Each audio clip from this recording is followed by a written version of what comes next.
people waiting in queue, and I'm just adding them all like crazy. They might be spammers, but here we go live, and we're going to give them about like 2 seconds to log in. Let me put a smart title. Let's see. What shall we call it? Everybody's already listening, right? It's Pillz. Pillz don't teach skills. one teach skills, right? There we go. Oh my God, I get so much hate email and messages because of that. And I'd love to share some insights. So Pillz one teach skills, and this is what's about. So people are going to be tuning in. I actually got emails from all over the world. Can you please do a replay? Can you please do a replay? Absolutely. So welcome 10,000 people. A replay, yeah. Well, and they're going to tune in now. I got several emails like, how do I tune into you guys? How do I catch you? And I'm getting private messages as we speak right now. Thank God I have 2 screens going. Can I put this into my group as well, or no, I can't do that? No, actually. So one day we will do that soon. I'm setting up with some amazing stuff we can do 2 groups. So, but cool. Once this is done, and all of them are probably listening yet. We have people tuning in. I see it now. But once this is available, hi, Archie. Once this is, yeah. She's the woman. So let me tell you this. Everybody, I'm going crazy. Let's start off on the right note. So let me introduce you to Dr. Nima. Let me move this, hide the title, and Dr. Nima, and here's me. Just all plain Elena, right? Dr. Nima is awesome. Met him through a business program that we did, and is the brother that I didn't have. I do have 7 brothers though. So, but it's another brother that I didn't have. I don't have a sister, but you would be the sister that I. There you go. Would be the troublemakers together. So I met him. I said, I think we have like a million things we can agree on, a million we can disagree on. But the awesome thing is this. He's a chiropractor who believes in natural health, and I love chiropractors. And he believes and teaches one thing, that we can get well without going to the bottle. And the bottle that I'm talking about is Pillz. And he's got this amazing rap, and I don't know if he wants to break out in it, but Pillz don't teach skills, right? Yeah. But what we know is this. We cannot get well unless we face the truth. And tonight, what I want to talk about, Nima, is how hormone imbalances start. And sometimes we get confused. Okay, does disease come first and then the depression, or depression first, then the disease?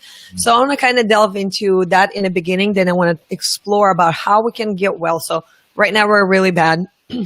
Things are going down the hill, and we already changed the diet, and we changed this and changed that, but we're still not well. And sometimes the one thing that doctors don't tell us about is we need to do emotional healing. So I want to start in the beginning, go to the end, then give our listeners amazing tools that they can start applying in their lives tonight. You know, some hard truths. So what comes first, the disease or the depression? So they're both diseases, kind of. One is of the mind and of the heart. The other one is of the body. Well, we have this traditional when we have the upbringing is you get sick and you go to the doctor. And then the doctor examines you, comes up with a diagnosis, and then gives you a prescription. This is the traditional pharmaceutical model of the healthcare system, is that the body gets sick and we need to apply something from the outside in order to get well, based on the label that you're given. And what we know now is that the cells of your body, which comprise your body as a heap of a bunch of cells, are designed beautifully, orchestrated to work together, completely in unison, when the conditions are right. And when things aren't working well, we don't blame. It's not just about the genes that are creating your illnesses.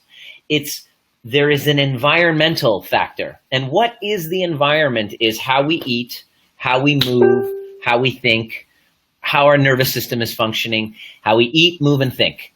So this is a critical component. So what does the disease start, or does under the traditional healthcare model, you have a title, you have a label, and now we have to apply something on the outside to get it well. And never once has that resulted in the person healing. In fact, I want to stay there for a second, because the clients, I take on about 10 clients each month, Nima, and they come to me and they're saying, my doctor is so super happy because my numbers, so anyway, I can go into the T3, T4, TSH, and whatever else. My numbers are stellar, but I feel like crap. Like my life is gone. I'm living on the couch. I'm depressed. There's no sex in my marriage. There's no relationship with my kids. I'm done, but my doctor is excellently happy. And we always go back to this. The numbers. Pills don't resolve the problem. Pills cover the problem. Watch this. If all of a sudden, so we think, let's talk about numbers. We think blood pressure should be 120 over 80. And if it's above that, then it's too high and we need to give a pill to bring it down artificially. But the question is this: what if that person's on a treadmill? Shouldn't that blood pressure be higher? And if that person's on a treadmill and the blood pressure's higher, do we label them sick and take something from the outside to bring it down and we go, thank God, now the blood pressure is normal artificially, but that person's still on a treadmill. The demands of that person's body have caused an elevation of the demand for more blood pressure. So if we are just looking at the number and not looking at the ecosystem of the individual around it, we are missing the boat altogether. Now, how do stress play in? Now, each person, watch this. This is when I discovered this was tremendous. Okay, here's how the disease and the disorder, it really comes down to how we see and perceive things and our thoughts, how our choices of thoughts actually matter. Okay, so each person has a set of values and priorities in their lives. What's most important to them, second most important to them, third most important to them. What's most meaningful and priority to me is different than what's meaningful and priority to you. I look at your Facebook profile pictures and I know what's meaningful to you. If you look at my Facebook profile pictures, you can see what's meaningful to me, and I could, based on what I post, I know what's what you post, I know what's meaningful to you. So we filter the entire universe according to our values. Anytime I see something that I think that's going to support my values, I'm going to label it as good. I'm going to open up to it. I'm going to be happy. I'm going to be welcoming. Anytime I see something that I perceive challenges my values, immediately I'm going to shut down. What they've discovered is that whenever we perceive a supporting of our values, we release enzymes and chemicals that cause changes in our cells, in our cell walls, that impact what we allow into our cells as far as digestion goes and what we allow excretion out of our cells.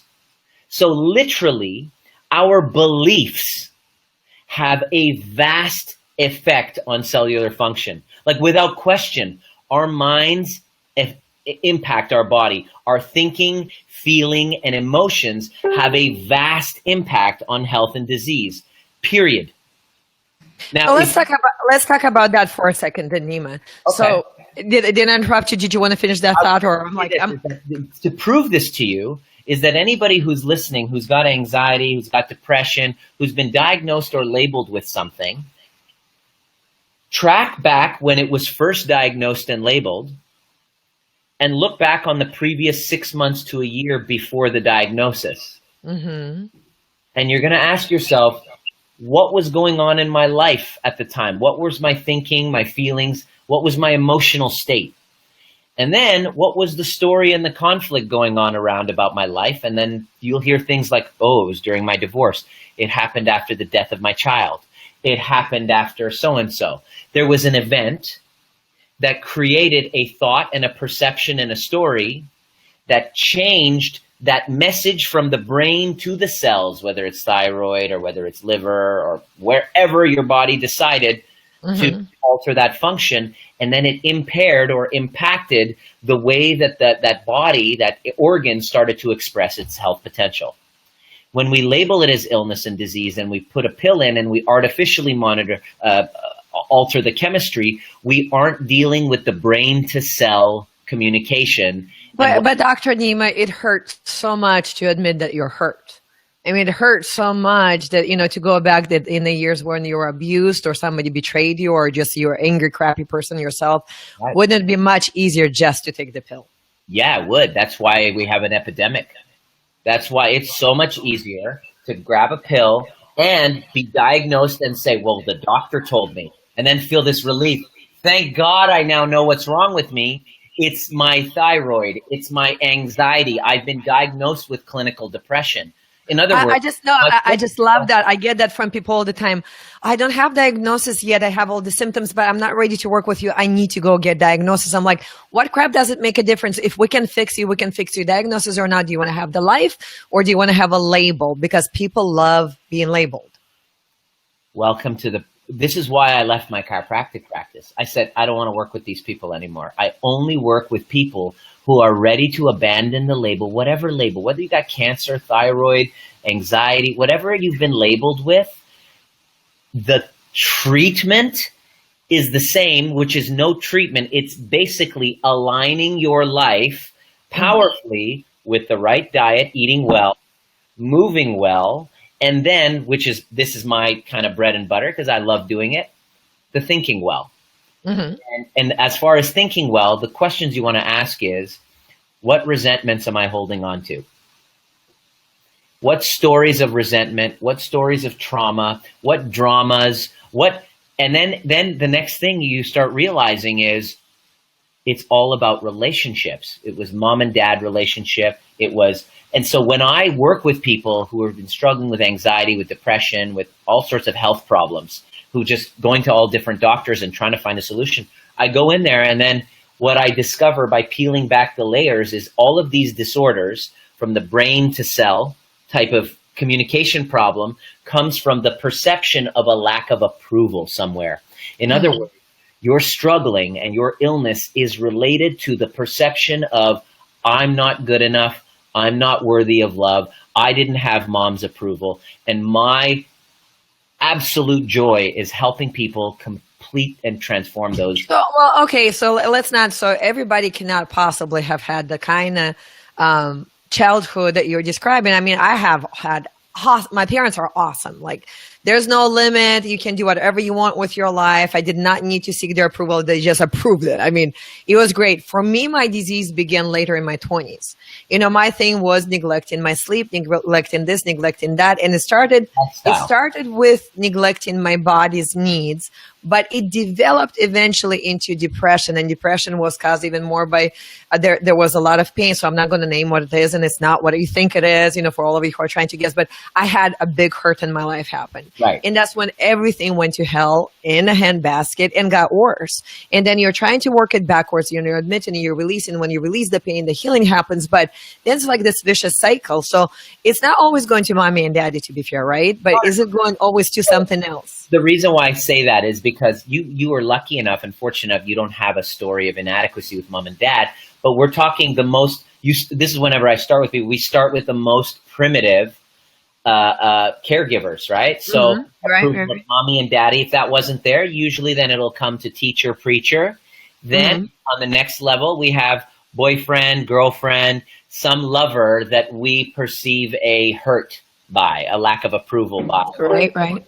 Whatever. So that might have been in your situation. It wasn't mom and dad, but it was soon after a perception of a lack of approval in that form. Yeah. And so have you noticed, I think one of the conversations that we had with you earlier when you came to visit with my clients is you've noticed that autoimmune diseases are often attached to the emotions of the inadequacy, anxiety, and all of that. So somehow I'm going to have you explain this, but you feel that people punish themselves internally. The body externally and internally shows that this is what happens. Yeah.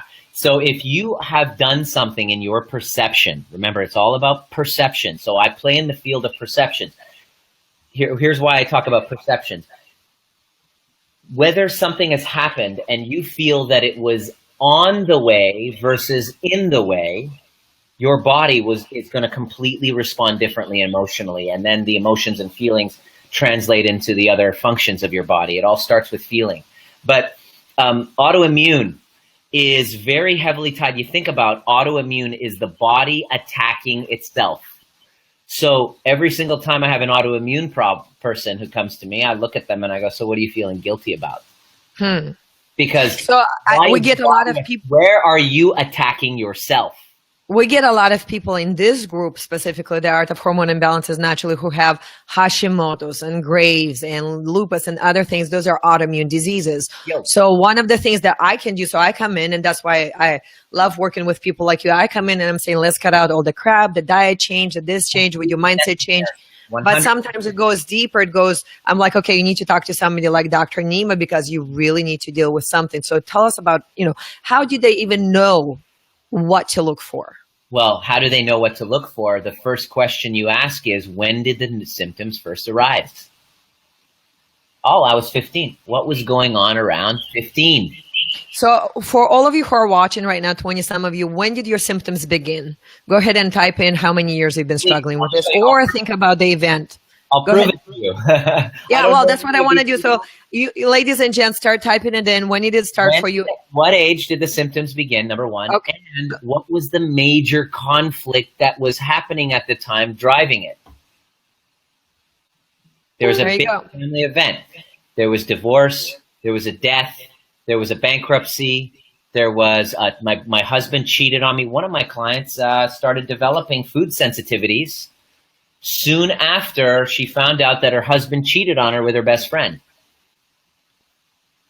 All of a sudden, she started getting these horrible vertigo symptoms. She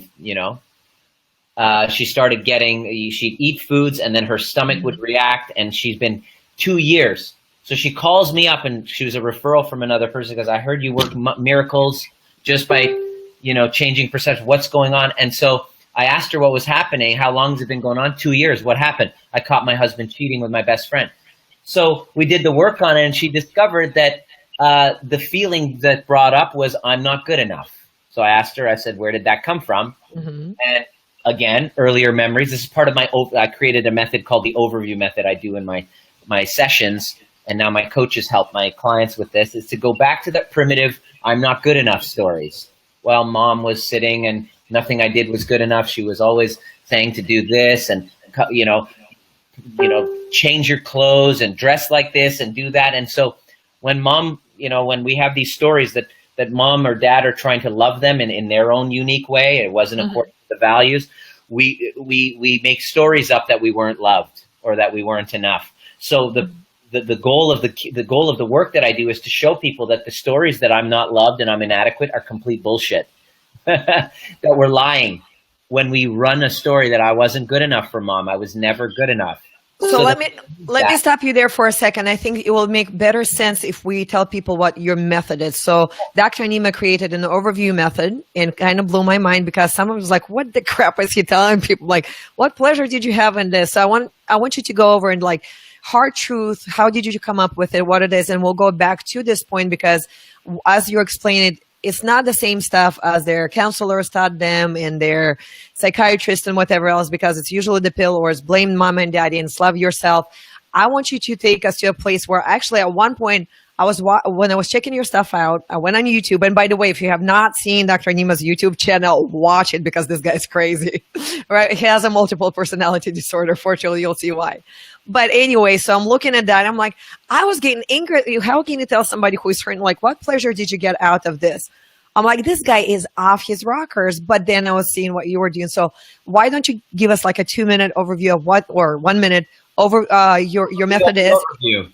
Yeah. Essentially, it's a methodology that basically teaches you that there's a duality in everything, that you don't have a yin without a yang, and that lopsided perceptions based on an event that happened that you saw more negative than positive or more positive than negative, that you don't have a balanced perspective of, robs you of your power, divides and fragments your mind, and disintegrates your body.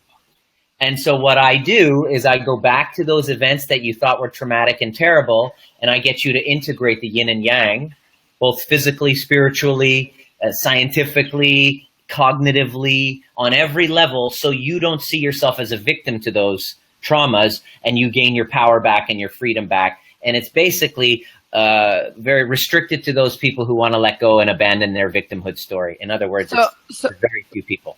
Very few people, because very few people want to say, I got something else. So say, for example, you brought something up. Her husband cheated on her with her best friend, right? Got it. What's the duality of that? Good question. I was about to share.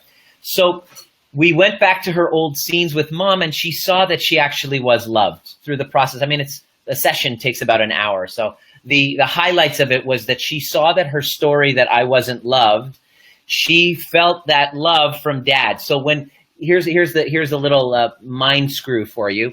You had a duality growing up. If you had a mother that was overprotective of you, then you had a father that would kind of came down hard. He was a bit of a tyrant.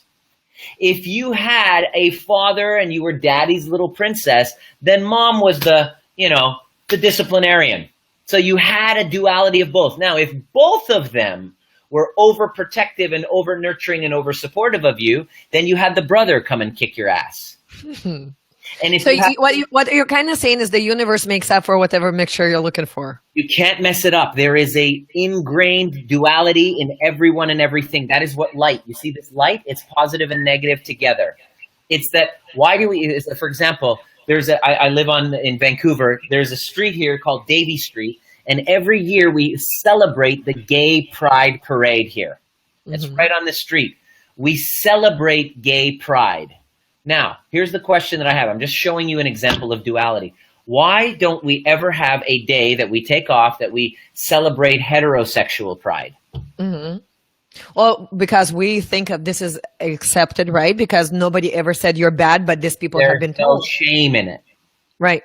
So the reason why we celebrate gay pride is because it's got a duality of shame, because gay people have been raised with, have been held back from their truth because of their perceptions of shame in being who they are. So we celebrate gay pride, but it only exists because of the shame. We will know that the gay movement has really expanded when we don't actually celebrate it. It's actually a normal thing that there's nothing to celebrate. The reason why I give that example, I do that in my seminars, is to show and prove that you cannot have one side without the other. And if you look in your life, in this whole example, we're going into philosophical things, is that the thing that you're most proud about in your life, think of the trait about you that you are most proud about in your life. If you look carefully, it's also the thing that you're most ashamed about. And if you can you also say, Nima, that it was probably a byproduct of something that was a pain that kind of led to this outcome that is more beautiful now? Absolutely. Yes, there's the duality of everything. Every crest, every wave has a trough equal and opposite to the crest, and it's the trough that creates the crest. So there's a duality. And so the overview method is simply the application of universal laws of duality and universal forces into your life, where you see this matrix of you see absolute divine order, you see complete geometry, you see complete even mathematics equals unconditional love and light. And so when you turn the resentment into love and appreciation and gratitude, the illness turns into wellness, the resentment turns into love, and you grow from victimhood to victor, and you transcend that problem into your next illusion. And so this is where you start to like internally aggravate me, because I'm usually like, let me love you. I'm going to give you a reality, but also that. So, in reality, this is what aggravated me about you to start with, but that's also why I love you so much. Totally. How can I look at somebody's betrayal? So my husband betrayed me with my best friend. How can I be grateful for that darn experience? Okay. So I asked her this question. I said, all right, so what were the benefits when it happened?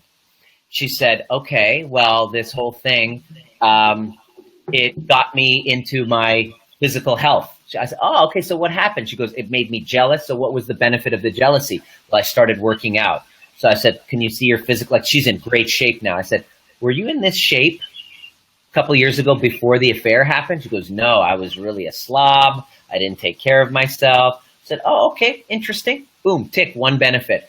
How else did it serve you, this food sensitivity? She goes, well, now I watch what I eat. I can't eat certain things, so I've had to avoid gluten and all of these things that make me fat and aren't great for me. And so I've become this health nut. I become a yogi. I become independent and strong. I said, okay, cool. What were the other benefits of this illness and all of this stuff that happened? She goes, well, my husband actually saw these food sensitivities, and he stepped up when I was caught. He stepped up in his love for me, and he became my knight in shining armor. And he worked diligently for the last 2 years, even though I've been a resentful bitch to him. He has been working so hard to prove that he loves me, and I've never seen him work so hard. I said, so let's look at your relationship before the affair and after the affair. See, this is Nima, this is where I want to like reach out to you digitally and like slap you saying, for like, where's the pleasure out of this? I'm like, who the heck would ever want to say, well, in order for my relationship to improve, my husband cheat on me, right? I mean, bam, bam, bam, right there. Everybody says, Nima, are you justifying infidelity? I'm not doing that. However, we're on a different topic, Elena. What I'm saying here, I know you're married and you're like, he's triggering me. And what I'm actually doing is I'm triggering a past unresolved event in your life. And I get that. That's basically what I do. I push buttons. I'm an emotional expert. No, see, I'm asking the questions that people would ask. I mean, I'm not justifying infidelity. But a person who's got resentment is hiring me to help her dissolve her resentment, turn it into gratitude so she can heal and transcend it. I don't help her by keeping her stuck in the victimhood that people are wrong and that this is, but listen, fire, I wouldn't want fire to happen in my apartment. However, in order for me to prevent fires, it's wise for me to look and see what are the conditions that create fire. What are the conditions in this place that make fire happen, that invite and welcome fire for happening? And let's look and understand why it should have happened at that time so that I can prevent it moving forward. That's what we did with her. And she saw who she was being, and she wasn't really attracted to him before. She wasn't paying attention to him. The best friend was. She started owning, and when she started taking responsibility and going, oh, crap. At that time, I wasn't paying attention to him. I wasn't doing this. The friend was. He went with, not to justify it, she started understanding and going, I totally disconnected from him. I see why he would have done that at the time. She started here's to interject. Let me finish. She started seeing and empowering and going, oh my God, I understand why he did it. And when she empowered and owned her part of it, she then knew how, if she wanted to get back in, which an affair, by the way, is either a way into a relationship or a way out.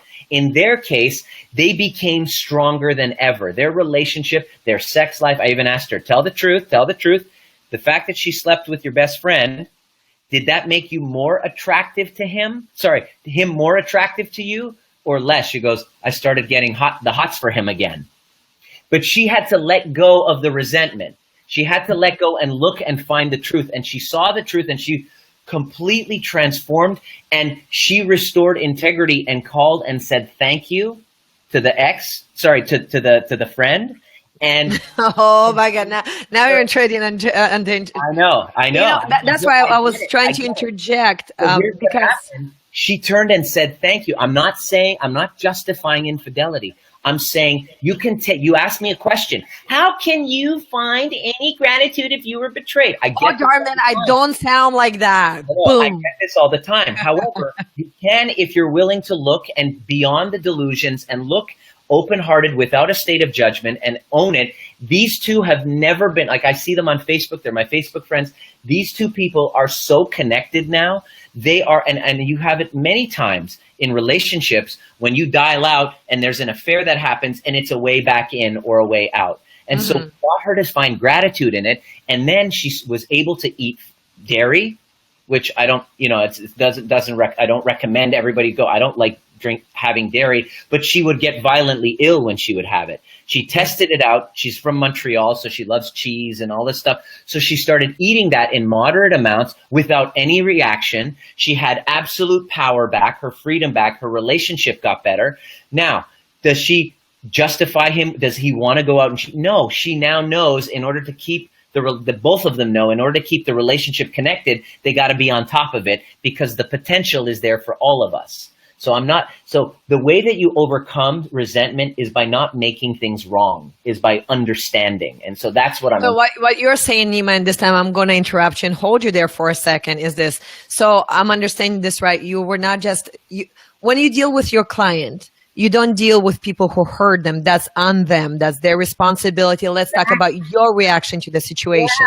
Yeah. I'm dealing with the client who approached me that says, I'm dealing with this illness. I would like to transcend it. And so I want to know, what are your stories and resentments? And my job is to work on the resentment. It's not to call the husband and say, you're an asshole for doing what it is. To help the client to transcend their stories to then get their power back and then restore it. It's not to make somebody wrong.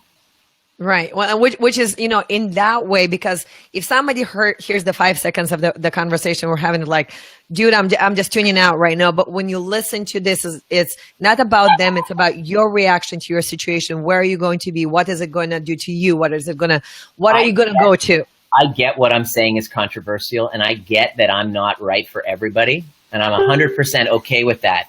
I'm only interested in helping people with specific problems who are ready to overcome their victim story, to overcome the label and empower themselves. If they come to me and they're like, but my husband did this, and I'm like, go talk to your counselor, because I'm not here to make them right. Because pills don't give you skills, right? Right. My job is to help you regain your power, and your story of victimhood is completely disempowering. So when you're ready to overcome that, we have the tools to help you transcend anything. I've worked with veterans from post-traumatic stress disorder. I've helped people who've witnessed their mother in a car accident, and they have been able to find gratitude in it. And I know that sounds crazy to many people, but with the right tools, and I'm not justifying seeing horrific things, I'm all about people who've gone through trauma, getting them to change their perspective so that they don't see it as in the way, they see it as on the way. And when you change the brain to the cell connection, your body turns from illness to health. You go from victim to power. So I get that it's not everybody's ready for it, because most people, like you said, want to stay stuck with the label, and they want to stay stuck with the victimhood.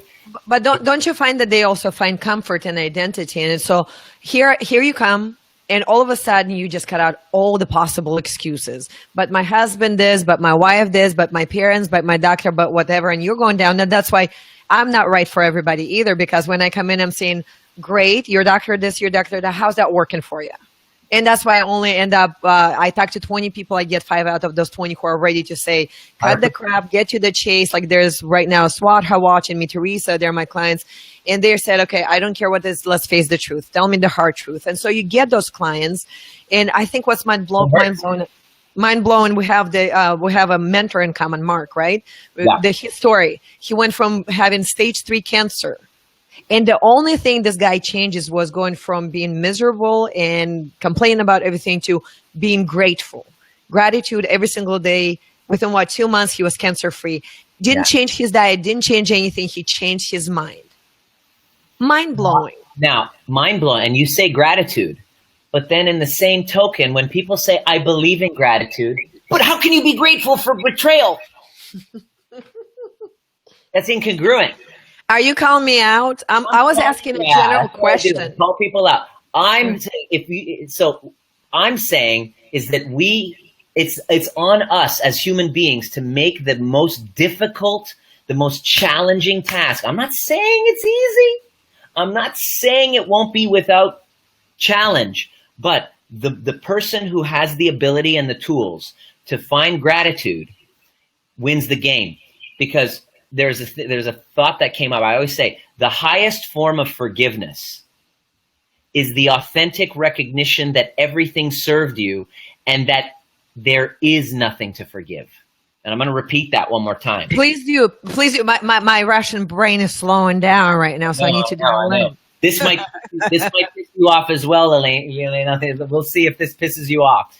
The highest form of the highest form of forgiveness is the authentic recognition that everything served you and there is nothing to forgive. And my friend, not many people. And we can end right here. And this is most amazing. And this is most like, you can go to the past only so far, but right now, right here, what are you? So ladies, you're watching this, right? That's some of them are like tuning in and out. But we are here. So autoimmune diseases and cancers and uterus is cut out and all, we can go on and we can complain about our doctors and physicians all we want. At the end of the day, here's what I do with people, Nima. You said yes to the knife going inside of you. Can't blame them. Can't really go and complain about yourself. What are we going to do with it now? Yeah. What can I do now? First of all, how did that journey serve me to get me here? How did it serve? What can I do to actually get to that next level? Okay. What can I do? How can I use this and serve others with it? And it all comes down. This is why in the healing process, no matter what you come in with when I'm talking to you, we start with a mission statement and a vision statement. And you see that the things that are most meaningful to you come from the things that were most missing. So if you can't find gratitude in that disorder, if Yelena can't find gratitude in her thyroid issues and hormone imbalances now, then she's living under a rock, because it was because of those challenges that she's got her superpowers. Your superpower. Damn, baby, watch, look at that. Too white right now. I need to get out in the sun, darn it. Your superpowers come from your greatest challenges. If you were only allowed to look back and find gratitude in it. Every hero's journey, whether you're watching Star Wars, whether you're watching Batman, Superman, if you look carefully, it was where Batman, he got his powers. He watched his parents die. Superman's village got destroyed. Same with Luke Skywalker. These are all heroes' journeys. They all started with great tragedy. So the overview method is all about looking at those tragedies from a different perspective, finding true gratitude, not just here, but in the body, and integrating the duality, and then transcending the victimhood, and then serving human beings. Well, let me stop you here, because I'm having my Oprah aha moment. It's like, aha. So you are really, what you're doing right now, you are redefining gratitude altogether. So to me, gratitude is like, the crap, I made it, I survived it, I'm grateful for what I have now, I'm grateful for where I'm going. Can I say I'm grateful for what happened to me? Heck to the no, but you are asking me to be grateful for it. Yes, the crazy thought, Yelena, crazy thought. Where is God not? Where is gratitude not? So gratitude, what you're saying is a false gratitude, is that I only am grateful if it's supportive of my values. Well, guess what? You wouldn't be the rock star coach. You wouldn't be a lifesaver if it wasn't for, look at what's most important to you right now. Right. In fact, how deeply connected you are with your husband. Hold on. Are you all hearing this? Like, this guy is setting me straight right now on air, and all of you are witnessing this. This is the kind of abuse I go through with him. That's right. And you freaking love it, sis. No, I do, because what you're doing is you're uncovering. Here's my goal in life, Nima. I'm going to be as open as it is. Whatever it takes, you put a knife to me, I'll get through this. Like Mark, our mentor, he cuts through me every time like this. And I'm open to it. I'm like, dang it, if this can make me a better person, a better mother, a better, whatever I am, cut it out. If I can deal with it, let me deal with it. Let's do this. You're very open with your story. You're all transparency is your main game. Now, we know that you had problems with fertility, didn't you? Dang it. Nobody in my family but me. Okay, watch this. Now, if you didn't have your fertility now, can you see that your parenting is one of your superpowers? And you're oh my God, I love my girl. Yes. Okay. Let's say you didn't have any fertility issues and you just were like, first time. 6 babies right behind me. Little Pisarchiquilicans is right there. Yeah. Tell the truth. Would you have as deep of a connection with your child as you do had you not gone through exactly what you did with infertility? Here's what as deep of a connection probably would have. I grew up in an awesome family, but as a deep of appreciation for parenthood, I don't know. And how does that serve her? Knowing, can you see? Oh my God, my girl is fearless. My girl is like, right. I am the apple of your freaking eye. Diligence, and because of the fact that you went through that struggle, you are on top of, and I know you're like on top of shit. Like you're like crazy on the other end of the spectrum, like OCD with like organization, making sure you're like on top of stuff. Can you not see that her future has been will be because of that dedication that you wouldn't have had you just got the first pop? You're absolutely right. Like 150%. There's not a day that does not go by, but that I always tell her, thank you for coming into my life. So what would you change about all those struggles of infertility then? Oh, for me right now, nothing, because, I can go at it too. You're getting it. And that's, you've just been overviewed. Now, can you see that you have a superpower at your disposal? You have an ability to save lives. You're making an impact on men and women across the world. You're hobnobbing with some pretty amazing people on the planet. Well, man. Now, hold on. Can you not see that it was because of the struggle that got you there? Nima, I can tell you, we would have never met if it were not for my struggle. Right. That's for sure. So what would you change about your thyroid and hormone and illness throughout your life? You're still talking to a dual person right now, say everything, because if I could have a life without pain, I would have had it, but I didn't have a choice. Now I'm here, so nothing. If you had a life without that pain and that struggle for fertility, would you be a superhero that you are to all of these men and women in your group? Not to them, that's for sure, because hundreds of lives later, and I'm telling you, I cannot be blown away more, because the gratitude they have for me is the gratitude they have for them. Your husband have an opportunity because he's now on the team. Would he have my the God. opportunity Oh to my God. Yeah. He gets freaking like fired up every single time he gets to speak to somebody. Right. Because he can talk about a story that's real and he gets an opportunity to save lives. Okay, great. Cool. So what would you change? Nothing. Is that what you want to hear there? I said it. Now, here's right, Elena. Come on. Listen to this. Listen, here's what I'm going to do tonight. And you'll better listen, because you thank God for your thyroid issue that you had, because it's given you the super. No. It's not what I'm going to do. I'm going to go deeper than that, Nima. Yes, I'm going to open up my gratitude journal, which is like, yay, it's huge, right? And I'm going to write down all the pain that caused me to have thyroid issues. That's what I'm going to go for and be grateful for. And this is the hardest thing for me to say, because there's freaking no way I'm going to say thank you for that, right? And you told me about 2 months ago, you were like, there's no way I'm going to. And now he did. Oh, goodness. Well, okay. Give yourself a kiss, a hug, and a pat in the back, because when I see you in California, that will be different. Hey, I just want to hear, Nima, you're an awesome coach. No, Nima, if you were not an awesome coach, I would not expose you to over 30,000 of my followers. Well, here's the thing. I am so keen on telling the truth that I'm going to say something so blatantly controversial as what I did. Not now. I had shared that. And I knew that I'm talking to hormonal women. The old ladies don't take it personal. Sometimes can be very emotional. And I'm going to say something that's going to trigger for the purpose of telling the truth. My desire to get to the truth and to heal is beyond my need of approval for you. I've been working on it. I didn't have those skills before, but now I teach those skills and how to live according to a truth beyond the requirement of approval. Because I know that half of the people who are triggered by an infidelity will not be okay with what I said. I'm going to tell you, probably are going to have like hate mail. No, but here's the truth. Sorry. Like you said this yourself. This is not for everybody. Yeah. Here's what happens to me on a daily basis. And all of my people know here, I run ads. That's how we make money. Okay. Right. My webinar is free. My information here is free, but eventually I have to get paid. So I run an ad to my webinar, which is free. And people get mad at me. How dare you tell people they can heal? How dare you tell people they can be fertile? How dare you? Why? Well, because this is so almost, I feel for them, because I see that they're in pain. They've been hurt so much, and a lot of them are protecting themselves so deeply. There's so much victimhood going on. They don't freaking want help. They need it, but they don't want it. So help me out here, Nima. So if you are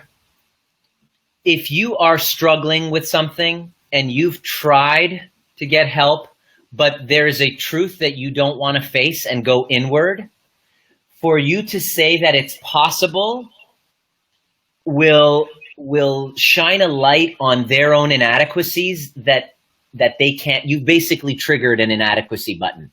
Mm-hmm. So they can get, how dare you can say you can get help, because I can't get help. I've been told by a doctor, I've been ordained by a man, I've been labeled and ordained by the priest in the white coat. I love it. And they've told me that I don't have a choice, and I have some chick with a nutrition degree is going to tell me I can heal? Psh, hell no.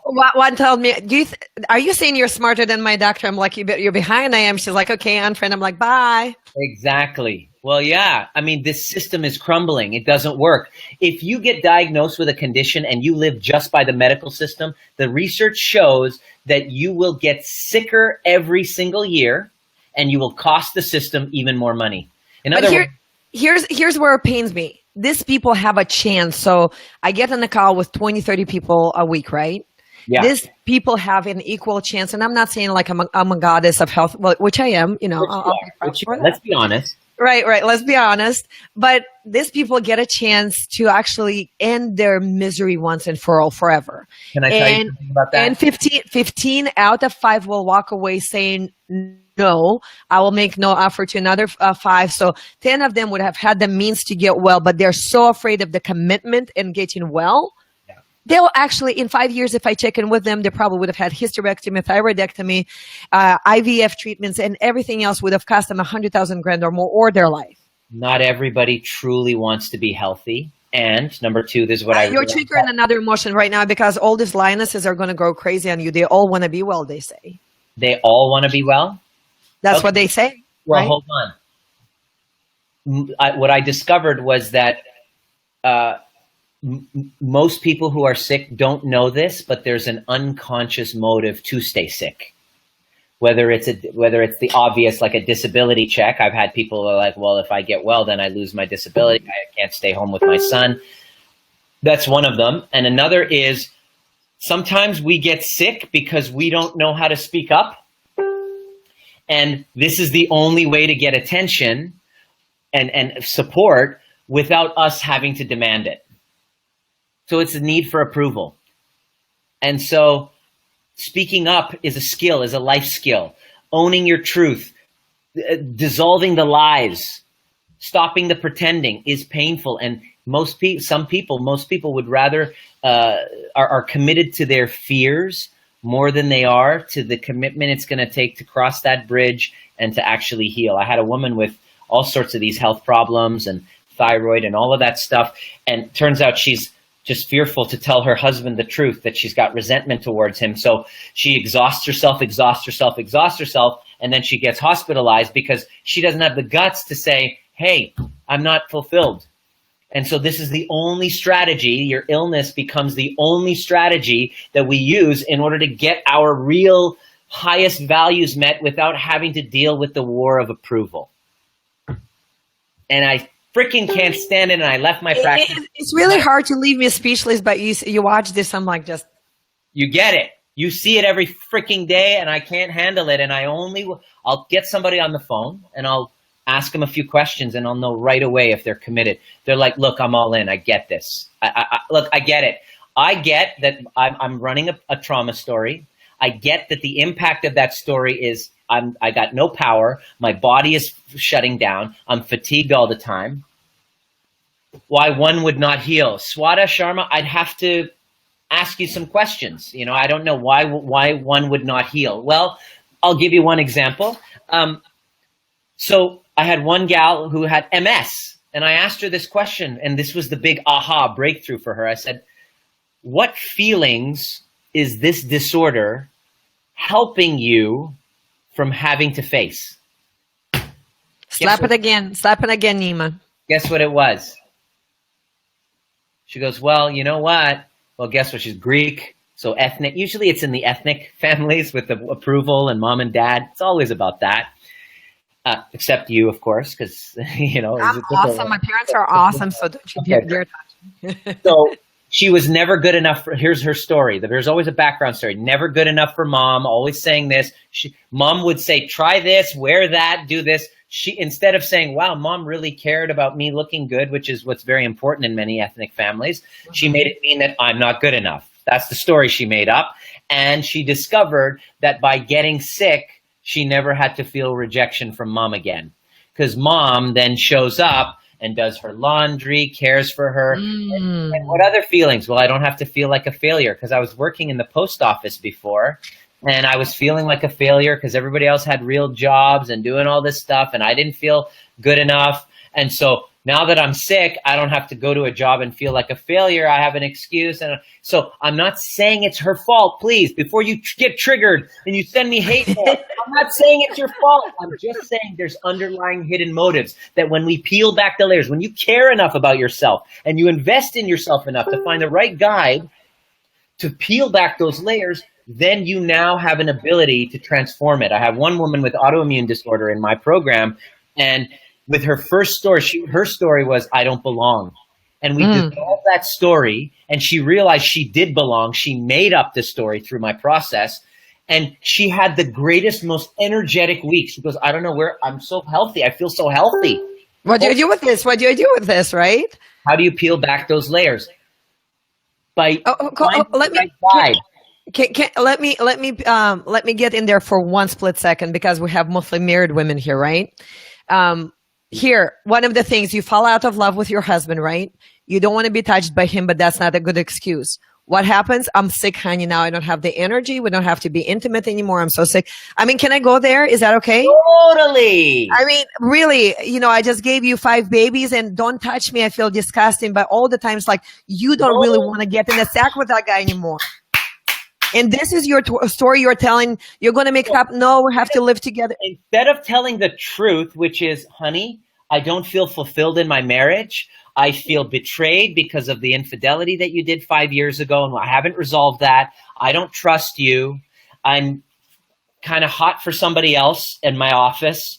When you reach for me, I can't. So the fact that I have headaches, or the fact that I have hot flashes, or whatever stuff's going on, is my body giving me what my needs are, which is a break and a reprieve, but I don't have the courage to speak up. I had one woman, I swear to God, this happened last summer.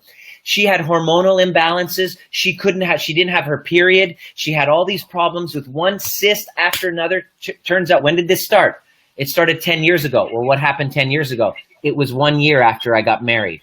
So what was the background story? Because we're dealing with digestive and hormonal issues. We're going to talk about sex right now. Yeah, let's talk about it. We're going to talk about sex because it's all about sexuality and how what woman or man listening doesn't have a shame, rejection story about sex. So the way that those occurred to us is impacting our hormones. So in this woman, it was incredible. She really liked to have the type of like wild sex. And she was in a relationship with a wild guy that hurt her.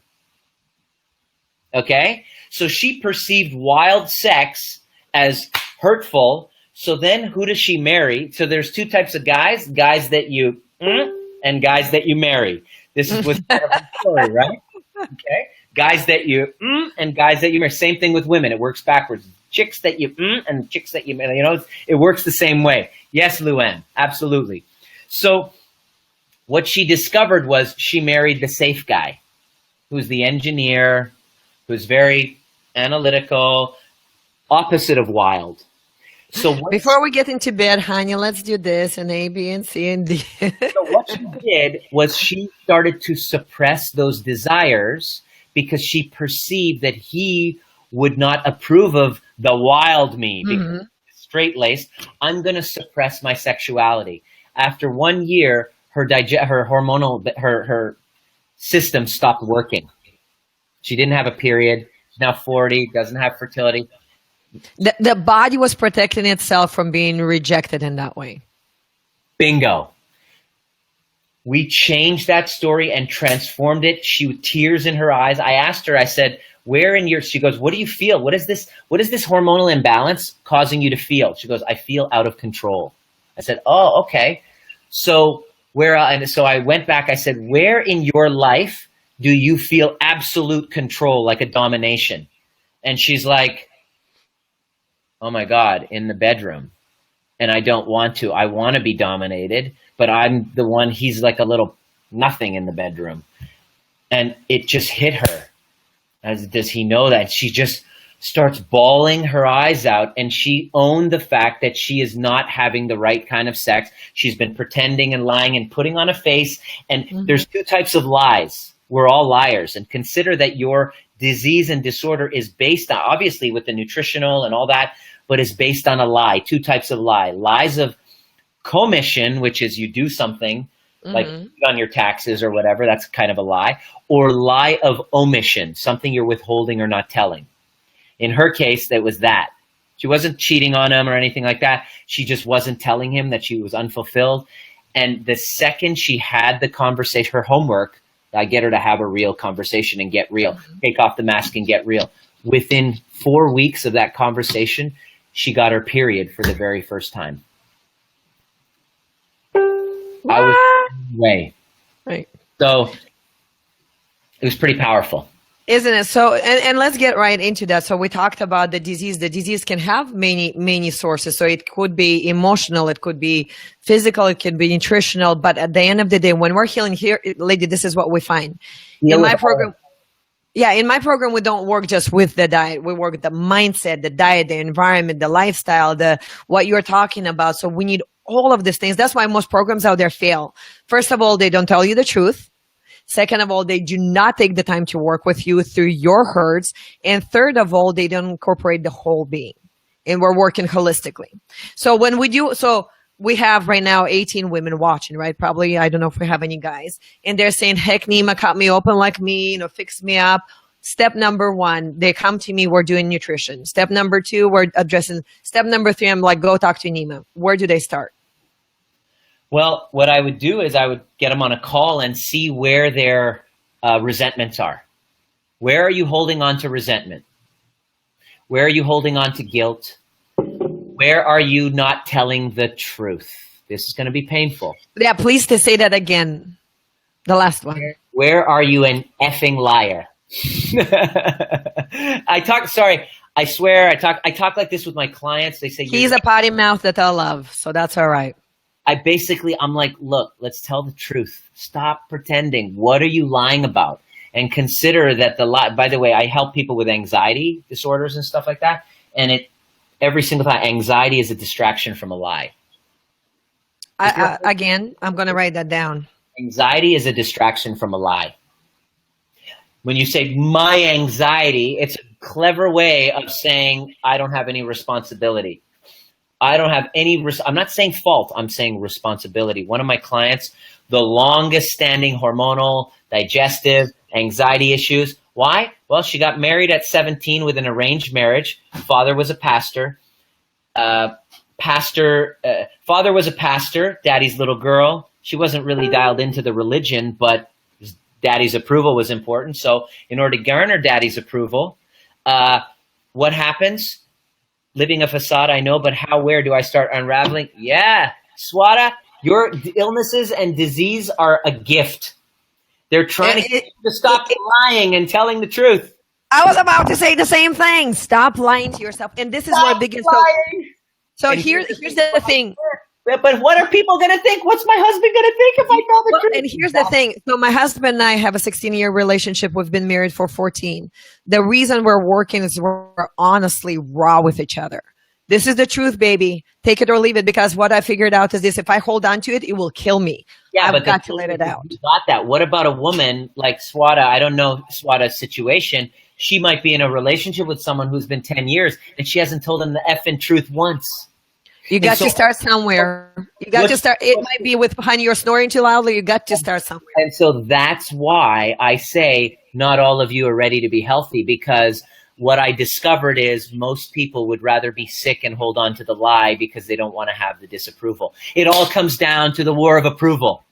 When I discovered that your health and disease is about winning the war of approval, I left my practice. I left my $1 million practice so that I can teach people this. The end of my marriage was the worst thing that happened to me and the best thing that happened. Of course, the duality there, of course.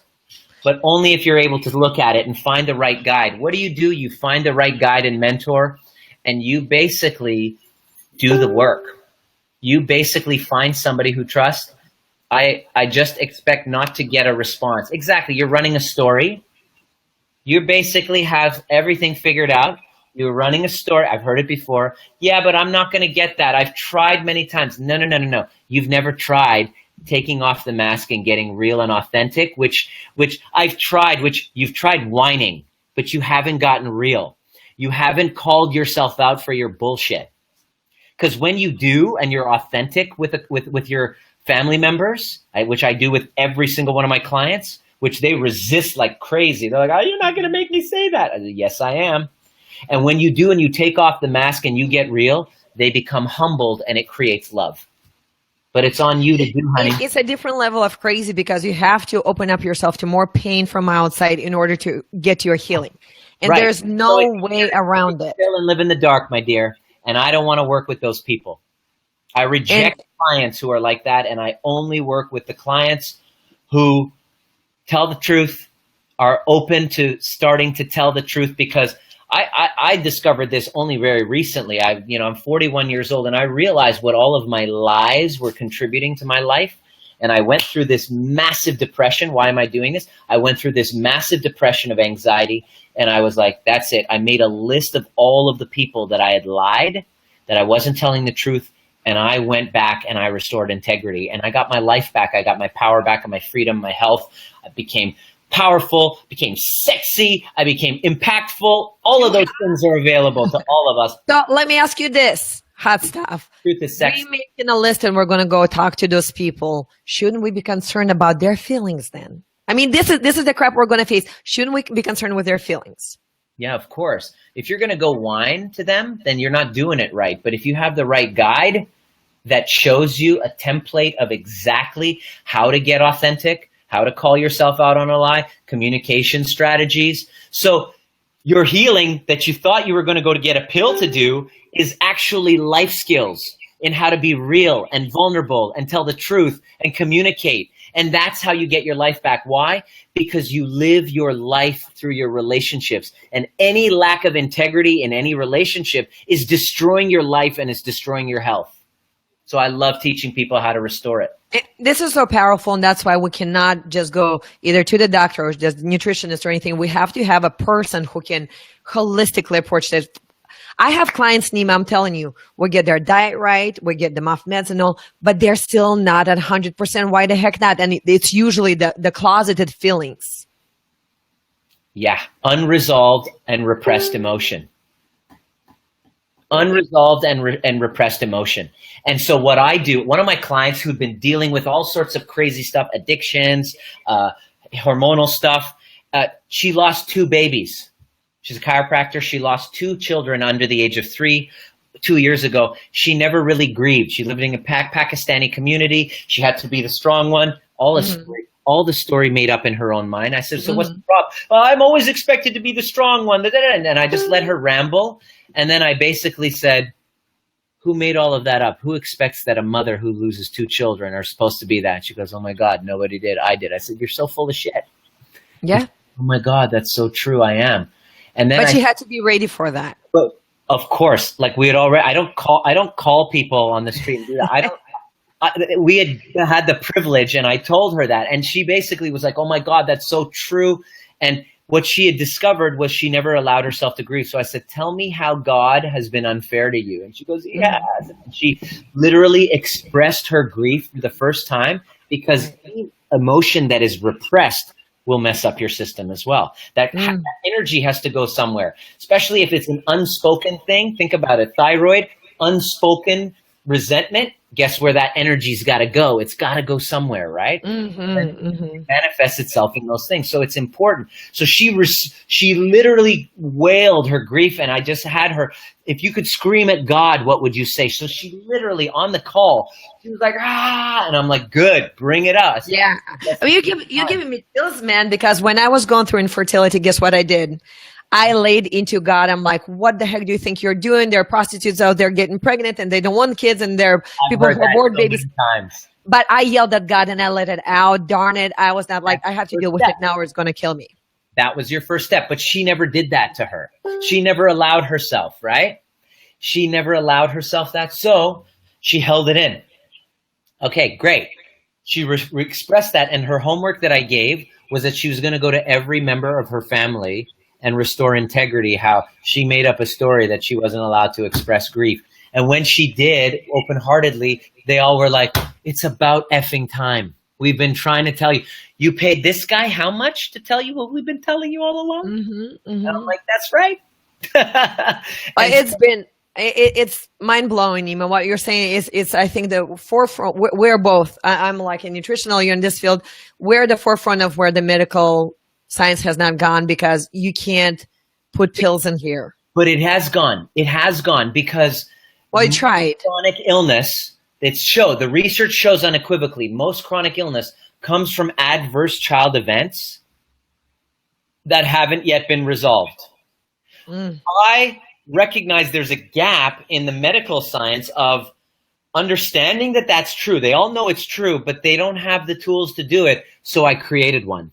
So my vision and mission and purpose is to help people get off of their meds. That's why I like working with people like you, because you get people off the meds. You're part of my vision, mission, and I help people by telling the truth and restoring integrity and transforming their stories of woe is me stories of victimhood. And it's beyond mind blowing. Not everybody is going to be ready. And people get TikToks like, oh my goodness, and insurance does not cover you. But it's people who are ready to say, whatever it takes, I'm ready to open this up.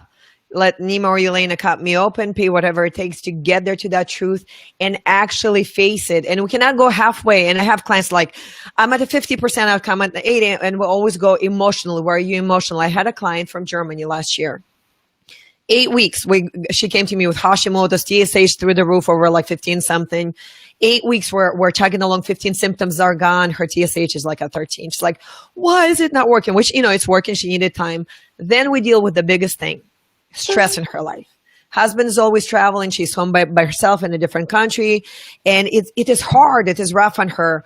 And during one time she got ill, he was home. The stress is gone. And boom, her TSH went from 13 to 1.3. 1 month. Amazing stuff. And he's a loving, wonderful man. But the stress all of a sudden was gone. And boom, she healed. Lost the weight. Couldn't lose it before. Lost the weight. Totally believe it. 100%. Okay, this has been awesome. Okay, I got 10 minutes, y'all. Do you have questions for Dr. Nima? Type him in right now while we have this awesome guy here. I just left a link in the comments, and I'll link it up over this video. And for those of you who will watch it on YouTube, I'll link it on my list and my podcast. I'll link to it.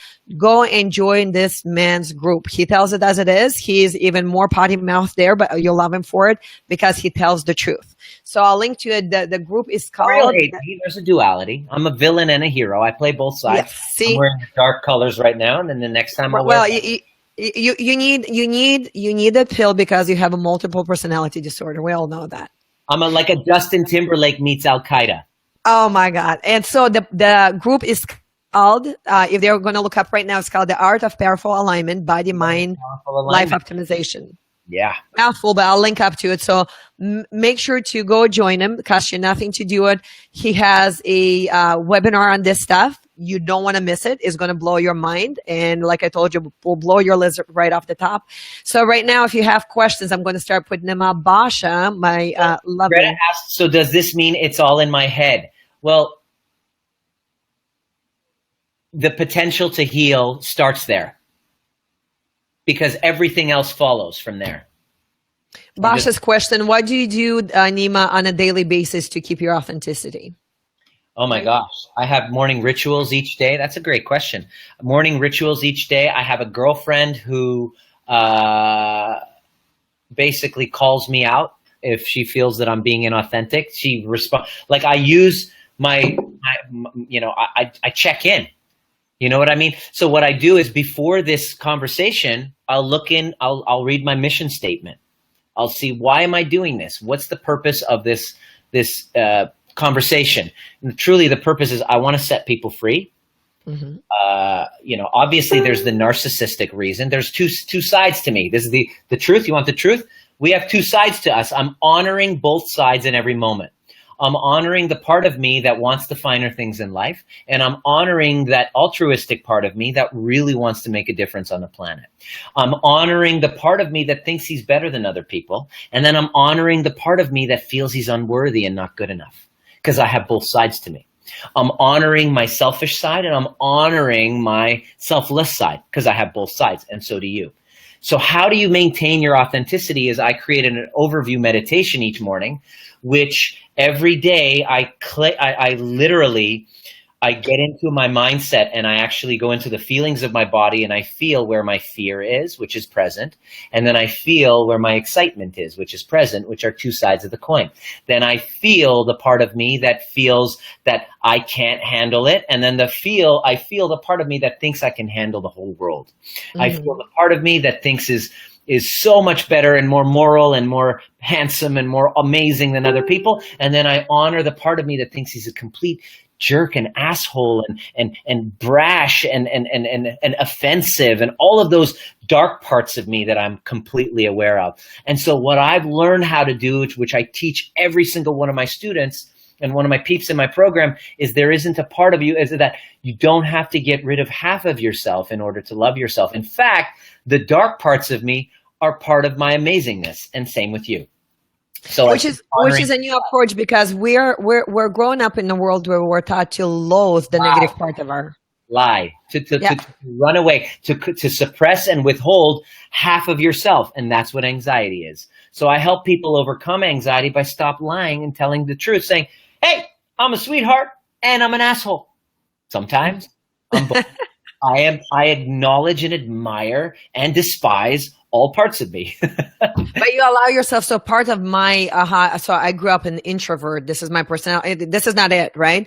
But I grew up and it's like, which part do I love? Which do I embrace? What do I want to keep? What do I want to let go? But then I just decided to be me, Nima. And that, I think, was one of the most freeing, healing processes in my life. It's just, I don't flipping care what you think about me or anyone. Don't like it, move on, that's fine. But this is what we have to do in all of our relationships too. If it's not working, call it what it is. I just love me. Well, what's me? Well, Elena, you are a duality. I am. You are a sweetheart and you're sometimes not a nice person. You are a tyrant and you are like this completely giving person. Oh my goodness, how do you know me so well? Because you are a dualistic, you are light. You are love and light, and you are all of us. You are the rainbow. So here's my message to you. Stop hiding from half of yourself. Oh God, I'm not asking my husband. He's like, okay, which one are you today? Okay, we're good. Exactly. All right, let's see. Jin here, and I hope I said it right, has a question for you. What kind of assignments do you give your clients to work on healing, and how do you make sure that they keep up their progress? Well, assignments, you have morning rituals each day. I follow kind of the miracle morning, and I show them we formulate a mission statement right off the bat. Okay. And then that mission statement is something that they are to connect to each and every day. So there's a why for me to get out of bed. In other words, if you want to heal, it's a wise idea for you to create a mission statement. Because why? Why would you heal? If you don't have a purpose behind you healing. Oh my God. Say that again. I'm going to interrupt you 100 times. Say that again. Okay. If you want to heal, why? Why would you heal? What is the purpose behind the cells of your body becoming healthy? Because if you Nima, here's what enough why, you're not going to do the effing work in order to make it happen. Here's what I get. I get people on the call sometimes, and I'm asking them this darn same question. What will you do that you cannot do now when we get you well? I just want to be well. I don't buy that. Why do you want to be well? Give me a picture that is so big that we can fill it in with your goodness. And if they say, I don't know, I can't imagine, well, good. That's why you're not well, because you don't have a big enough why. So have a mission and a vision and a cause greater than yourself. And it's those people who are like crying, going, I'm doing this for my son. They're the ones that get healthy. I'm doing this so that I can play with my grandchildren. They're the ones that get healthy. I'm doing this so I can golf again. That's the one who deserves to be healthy. I want to get over my anxiety so I can get on a plane and go visit my granddaughter. Those are the only ones who do it, because you got to cross the bridge of fear and stretch yourself to do it. It's not rocket science. It's just done in an exact way with the right mentor. You can do it, but you just have to cross the bridge of fear. And most people are too scared, or they don't have a vision or a cause behind it. That's where I begin with everybody. And I think you said the key thing. I get a lot of, well, I'm going to do it myself. You've done it the last 10, 15, 20 years. You try to do it on your own. Doesn't work. Quit lying to yourself. Get somebody to help you. Doesn't have to be me. It might be Nima. It doesn't have to be Nima. It could be somebody else. Don't do it alone. Don't do it alone. You need this thing called strategic feedback. You don't know what you don't know. You do not have an idea what your blind spot is. But I read 30 books yesterday, Nima, and I'm not any better. Called shelf help. No, it happens all the time. It's so freaking amazing that the few that will pick is like Basha and Swadha and others. They're going to say, cut me open, let me loose after that. And they're the ones who will whether it takes 2 years, 3 years, 5 months, they will get to the outcome. They're the ones who get better. Oh, too much awesomeness. Well, it's been awesome and it's been an honor. I'm going to link up. Hold on, one more comment before we do that. People not being able to link in, or they are. That's cool. Yeah, they are. We're gonna do the replay. So last time from Swadha, go ahead and read it and respond. How do I do it while life goes on? I feel like I need a timeout from my everyday to grind to work on me, but I can't make my job or other things that control the clock disappear. I don't have the time. I don't see. These are all excuses to those who are not committed.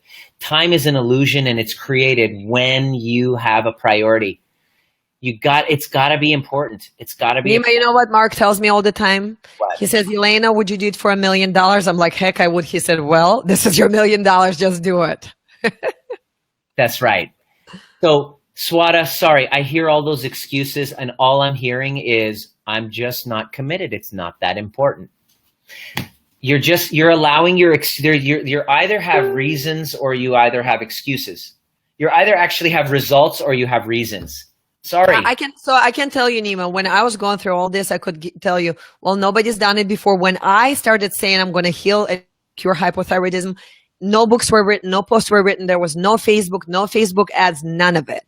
I went to physical libraries, did the research, and I said, I'm going to darn do it. There was no excuse. I stayed up until 5 a.m. if I had to, researched my brain out, implemented it, made it happen. And now people in my industry that I was learning from are saying, no freaking way can you do this without pills. And I'm doing it every single day with people. And some of them get to 100%. Some of them don't. Some of them need to deal with this stuff. But it is possible when you make it a priority. If you don't believe that you can heal, or you don't believe that you can, then you basically, you're arguing for your limitations. And all I'm hearing is a person who's whining, who isn't getting resourceful to make it work. So, okay. So why are you complaining? Live with your symptoms. How's that working for you? Swada, I can see that you're struggling with this, and I get it, and I understand. I'm just letting you know that when you're committed, you will get results. And Swada, to answer your last question, is it okay for me to take months to heal? Absolutely. Even if you're crawling to that end zone, you are going to get there. I had a client a year ago. It took her 1 year. 1 freaking year. She complained along the way, would beat her, like slap her around, get up, do it again. She would fail, do it again. At the end of the year, she got to her outcomes. Is it okay to crawl to your line? As long as you're moving, or as long as you're thinking about moving, you are making progress in my book. So if it takes you 6 months to get to an outcome somebody took 6 weeks to get to, you are getting there. I mean, for me, my motto in life, if I cannot run, I will walk. If I cannot walk, I will crawl. If I cannot crawl, I'll latch on to somebody who will drag me there. Yeah. My dreams, achieving my dreams and my vision, not achieving it is not an option for me. And yes, the ones that get results are the ones that are that dedicated. Right. And it's always here, adapt this. If you ladies say this in your life, nothing will be impossible. It's not a matter of if, it's a matter of when. My baby that is 5 years old as of 2 weeks from now, she was a matter of when, not if. I went through my hissy fits with God, the universe, whatever. I was mad at everybody who hurt me along the way. But at the end of the day, it was a matter of when, not if. So when that happens, it's just like, oh, that's what it felt like. That's what I visualized and imagined. Do your dues, pay your dues, do the work, and you'll get there. But right now, here's what I want to do. Yeah. I want you to all go to Dr. Nima's website, and it is, go ahead and give it to me. I'll type it out. drnima.com, drnima.com. Check it out. He's got a webinar training on this stuff. It costs you nothing. Check it out. Again, if you either love him or hate him, I already know that much. Or you kind of do both. Absolutely. And if you hate me, it doesn't change the way that I feel about you. Right. And then what you want to do is I'm going to link up to his book, which is The Art of Powerful Alignment, Body, Mind, Life Optimization. I will link up to that. Check it out. If you are not sure what to start, reach out to either Nima or myself, and we'll get you going in the right direction. And you can private message either one of us. With that said, I cannot say thank you enough, Nima, for coming on, because you opened up my heart even more today. I have an assignment for me tonight. I'm going to go off. The things I don't agree with, I don't feel about them. I put them away until I can deal with them. Right. Because I'm not going to get emotional over things I have no control over. So I'm going to go and I'm going to be grateful for the things that hurt me, that caused the hypothyroidism. Exactly. To get you into the dark night of your soul that began your hero's journey into the calling that you're doing right now, because you're a hero to people from all over the world and your family. And it's got you more connected with your daughter, who's now got even more miracle that you didn't think was going to happen. Absolutely. Absolutely. So, ladies, gentlemen, this will be sent out to, this is available as a replay right after this. It takes a few minutes for Facebook to make it available. Watch it if you miss something. Too much awesomeness. This guy will blow your mind every time. And then, little secret, you have to go to his YouTube channel. What is it called? Is it Dr. Nima's channel? Yeah, you just go Dr. Nima Rahmany.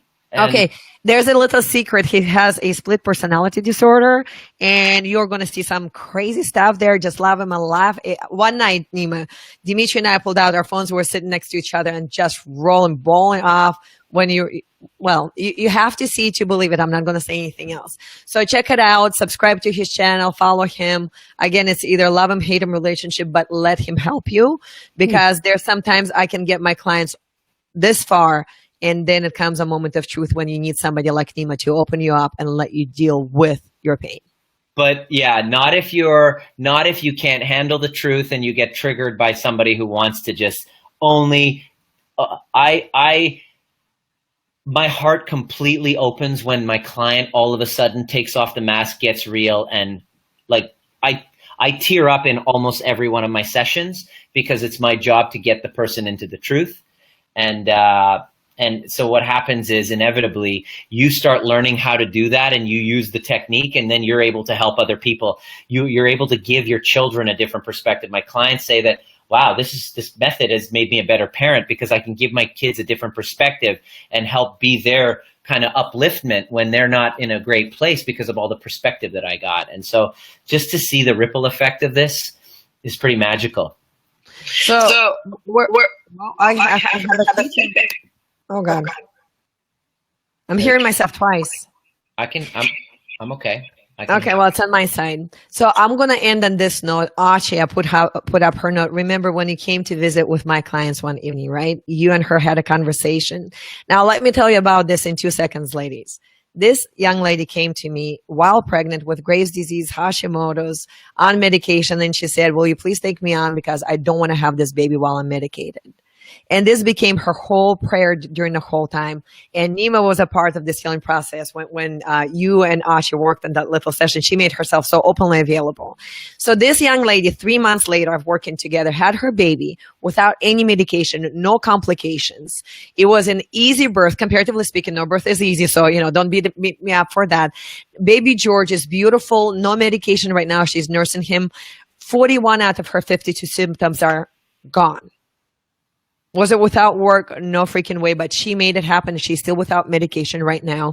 And because she put in that work, she was one of those, like, whatever you tell me, I'll deal with it, be as raw as possible. And she went through that session with you and me, and her walking away, Archie, I hope you don't mind to help others here. She said, I didn't realize that I was limiting God.